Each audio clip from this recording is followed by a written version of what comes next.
Pemirsa, kasus pelecehan seksual yang diduga dilakukan oleh pemuda penyandang disabilitas tanpa lengan di Mataram, NTB memasuki babak baru.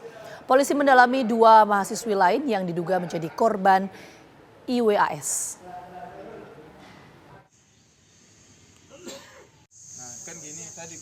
Kasus pelecehan seksual yang diduga dilakukan pemuda penyandang disabilitas tanpa lengan di Mataram, NTB memasuki babak baru. Polisi mendalami 2 mahasiswi lain yang diduga jadi korban IWAS.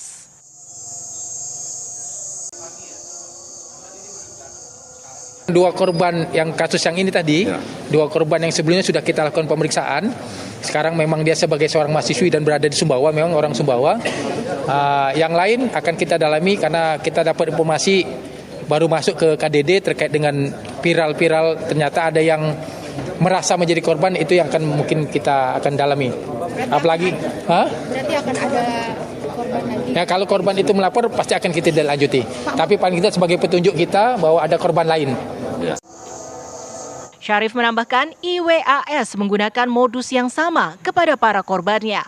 Ia mengintimidasi dan mengancam korban agar menuruti kemauannya. Ancaman itu berupa menakut-nakuti korban akan masa lalunya. Seolah-olah membangun persepsi, menekan korban dengan kondisi korban yang lemah, sehingga memanipulasi dan mengikuti kata-kata si pelaku. 2 korban yang sudah kita periksa, modusnya sama. Sementara itu, IWAS bersikeras tidak bersalah. Pemuda berusia 22 tahun itu meminta dukungan semua pihak agar mendapat keadilan. IWAS berharap mendapat pembelaan hukum yang adil sehingga hak-haknya sebagai manusia dapat terpenuhi. Teman-teman semua di sini, ada masyarakat, ada semuanya. Pas pengkorsaan atau kekerasan seksual, itu kan kekerasan itu terus terang kekerasan fisik ataupun ancaman. Ancaman yang seperti apa yang saya gunakan? Kekerasan apakah saya bawa pisau, apakah saya bawa senjata, apakah apa gitu. Saya hanya minta tolong diantar ke kampus. Sudah cukup itu aja. Kenapa sampai kayak gini gitu? Benar Bu, saya tahu saya salah lemah, orang tua saya lemah. Tapi jangan pernah menginjak-injak sama orang keluarga saya itu. Lebih baik saya mati daripada saya melihat keluarga saya diginiin Bu. Capek saya kayak gini. Terus terasa di kamar hanya diam berdoa terus, berdoa diberikan kekuatan.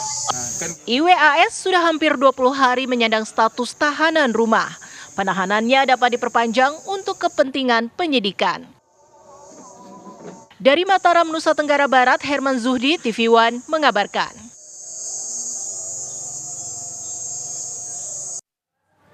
Pemirsa, bagaimana perkembangan terbaru kasus yang menjerat pria difabel jadi tersangka pelecehan seksual ini? Langsung saja kita bergabung dengan rekan Herman Zuhdi.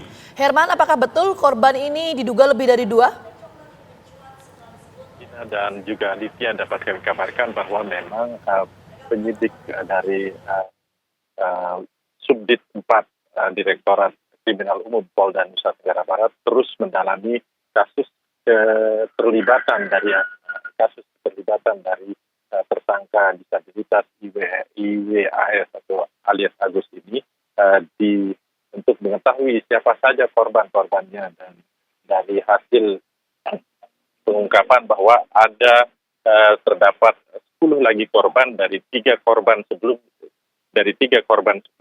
yang telah memang secara resmi melapor ke Mapolda Nusa Tenggara Barat. Namun 10 korban itu masih melaporkan diri ke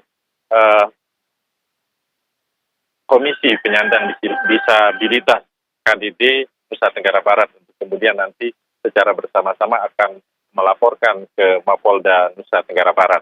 Sejauh ini yang dapat kami simpulkan bahwa memang jumlah korban ini terus bertambah, dan ini akan terus terupdate jumlah korban ini sesuai dengan pendalaman yang dilakukan oleh kepolisian.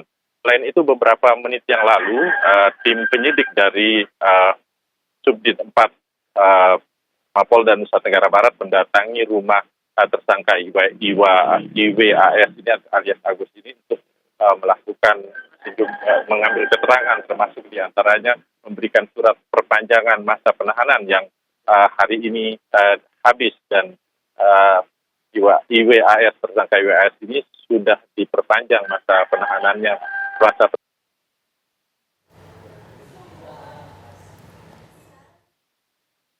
Oke, Herman.